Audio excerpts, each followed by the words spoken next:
बिस्मिल्लाहिर्रहमानिर्रहीम। अस्सलामुअलैकुम दोस्तों, उम्मीद करता हूँ आप सब लोग खैरियत से होंगे।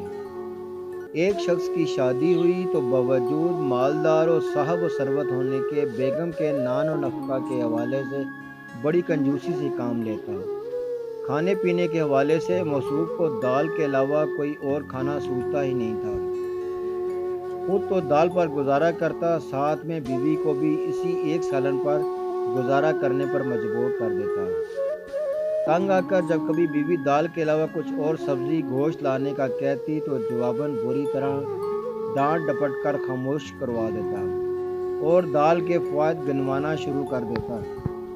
एक दिन बीवी अपने मेके गई तो उसके भाइयों ने बहन के उतरे चेहरे, फीकी पड़ती रंगत और नकाबत ज़दा जिस्म को देखकर अंदाज़ा लगाया कि बहन खुश नहीं है। वजह दरियाफ्त करने पर पहले पहल तो बहन ने बात टालना चाहिए, मगर वो भाइयों के इसरार पर शोहर की कंजूसी और दाल का किस्सा सुना डाला। भाइयों ने कहा, इसका मामला हम पर छोड़ दो, बस ये नींद की गोली ले जाकर उसके खाने में डाल देना।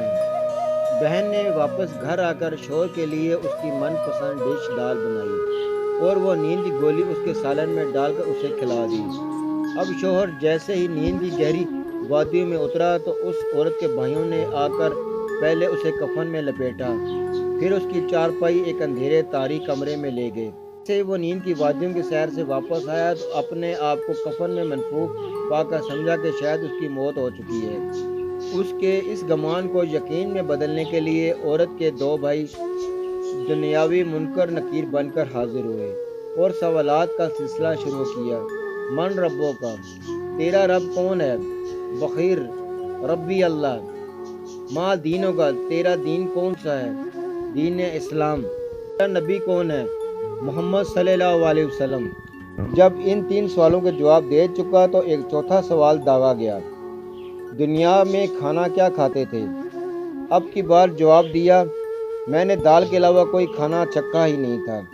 अब उसके जवाब पर यह कहते उसकी पकड़ हुई कि दाल के अलावा कभी कुछ क्यों नहीं खाया, जबकि अल्लाह ने फरमाया, हमारे अता करदा पाकीज़ा रिज़्क़ में से खूब जी भर कर खाओ पियो, लिहाजा अब तुम्हारी सज़ा ये कि तुम्हें क़यामत तक कोड़े मारे जाएंगे। ये कहकर उस पर कोड़ों की ऐसी बरसात की कि बेचारा बेहोश हो गया। अब फ़ौरन उसे वापस उसी जगह लटा दिया गया जहाँ सोया था और वापस कपड़े तब्दील कर दिए। जैसे ही उसे होश आया तो दर्द से कराते हुए बीवी को सामने देखकर हैरानी के आलम में बोला, मैं जिंदा हूँ? तुम्हें क्या होना था भला? ठहरो, मैं दाल बनाकर लाती हूँ। बीवी ये कहकर मुड़ने ही लगी थी कि फ़ौरन उसने चलाते हुए आवाज़ दी, नहीं नहीं, दाल नहीं, दाल का अज़ाब बड़ा सख्त है। अल्लाह ने फरमाया, हमारे दिए हुए पाकीज़ा रिज़्क़ में से खूब खाओ पियो। इसलिए मैं गोश्त लेकर आता हूँ, आज गोश्त पकाते हैं।